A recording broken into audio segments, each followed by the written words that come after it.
Good morning and welcome back to the channel today, where we're continuing with reading the book of Leviticus.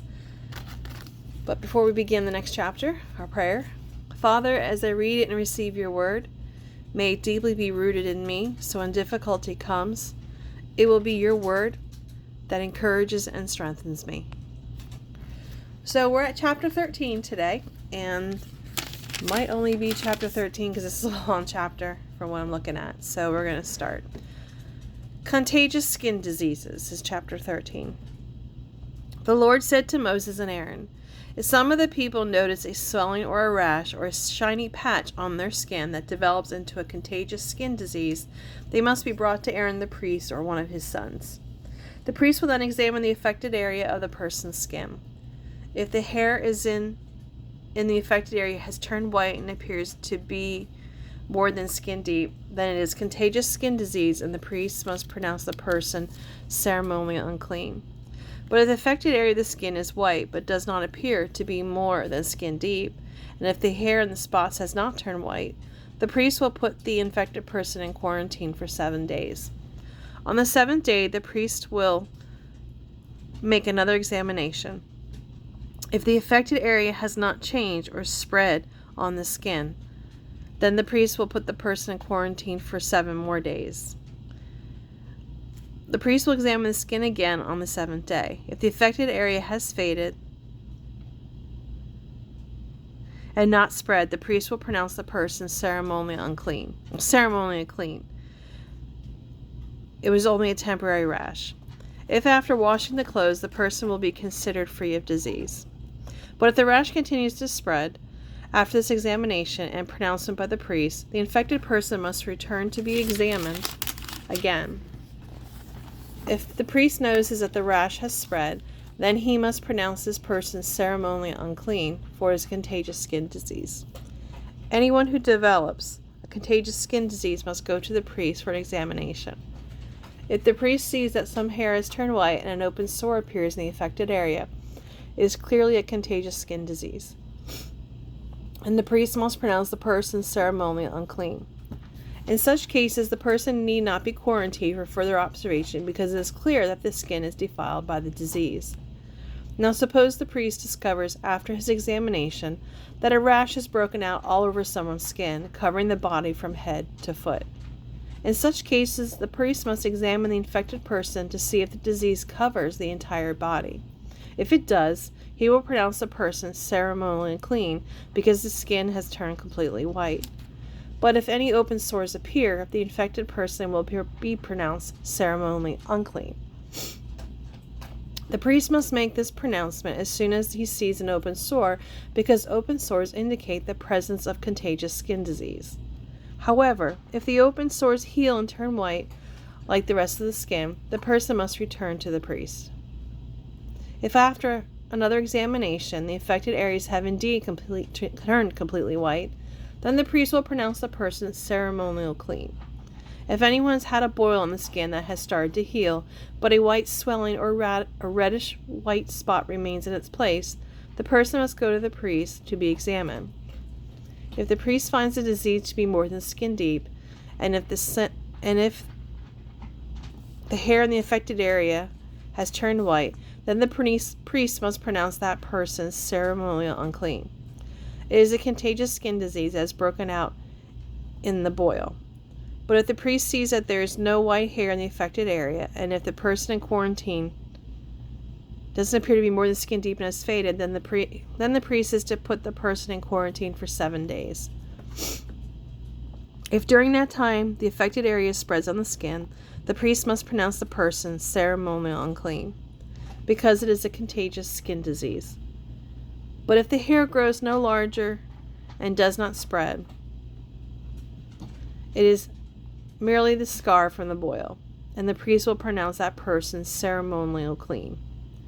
If anyone has suffered a burn on the skin and the burned area changes color, becoming either shiny reddish white or white, then the priest must examine it. If the hair in the affected area turns white and the problem appears to be more than skin deep, a contagious skin disease has broken out in the burn. The priest must then pronounce the person ceremonially unclean, for it is clearly a contagious skin disease. But if the priest discovers that there is no white hair in the affected area and the problem appears to be no more than skin deep and has faded, then the priest is to put the affected person in quarantine for 7 days. If at the end of that time the affected area has spread on the skin, the priest must pronounce that the person ceremonially unclean, for it is clearly a contagious skin disease. But if the affected area has not moved or spread on the skin and has faded, it is simply a scar from the burn. The priest must then pronounce the person ceremonially clean. If anyone, whether a man or woman, has an open sore on the head or chin, the priest must examine the infection. If it appears to be more than skin deep and fine yellow hair is found in the affected area, the priest must pronounce the infected person ceremonially unclean. The infection is a contagious skin disease of the head or chin. However, if the priest's examination reveals that the infection is only skin deep and there is no black hair in the affected area, then he must put the person in quarantine for 7 days. If at the end of that time the affected area has not spread and no yellow has appeared, and if the infection does not appear to be more than skin deep, the infected person must shave off all hair except the hair on the affected area. Then the priest must put that person in quarantine for another 7 days. Then he will examine the infection again on the 7th day. If it is not spread and appears to be more than skin deep, the priest must pronounce the person ceremonially clean. Excuse me.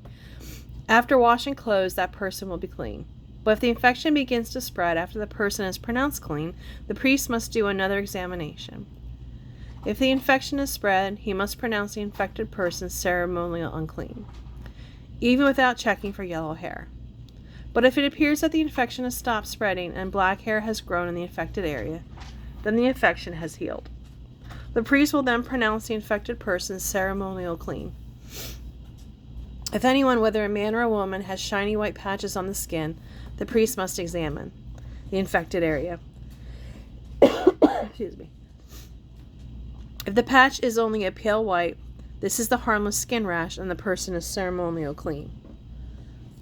If anyone, whether a man or woman, has shiny white patches on the skin, the priest must examine the infected area. If the patch is only a pale white, this is a harmless skin rash and the person is ceremonially clean. If a man loses his hair and his head becomes bald, he is ceremonially clean.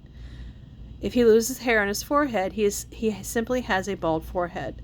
He is still clean. However, if a reddish-white infection appears on the front or the back of his head, this is a contagious skin disease.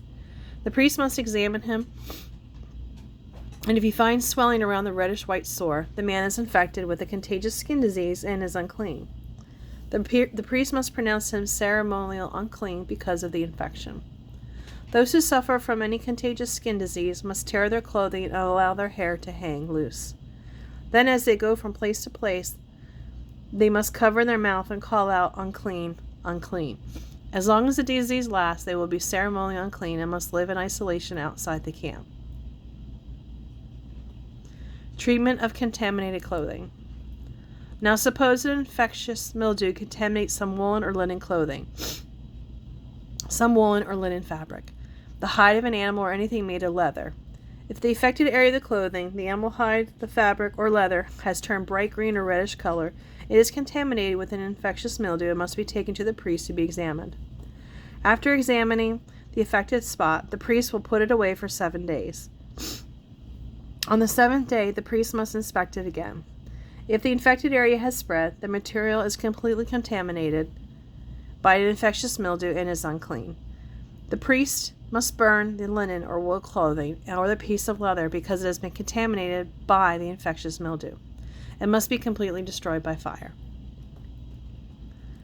But if the priest examines it again and the affected spot has not spread in the fabric, the clothing, or leather, the priest will order the contaminated object to be washed and then isolated for 7 more days. Then the priest must inspect the object again. If he sees that the affected area has not changed appearance after being washed, even if it did not spread, the object is defiled. It must be completely burned up, whether it is contaminated on the inside or not. Excuse me. But if the priest sees that the affected area has faded after being washed, He is to cut the spot from the clothing, the fabric, or the leather. If the spot reappears at a later time, however, the mildew is clearly spreading and the contaminated object must be burned. But if the spot disappears after the object is washed, it must be washed again. Then it will be ceremonially clean. These are the instructions for dealing with infectious mildew in woolen or linen clothing or fabric, or in anything made of leather. This is how the priest will determine whether these things are ceremonial clean or unclean. Okay, so that was a long chapter. We will continue with chapter 14 tomorrow. Probably might get 2 done tomorrow. But anyway, thank you for joining me today. I do appreciate your time and listening and coming back. Hope you have a wonderful day and a blessed day, and try to make a difference and bless somebody today. Thank you.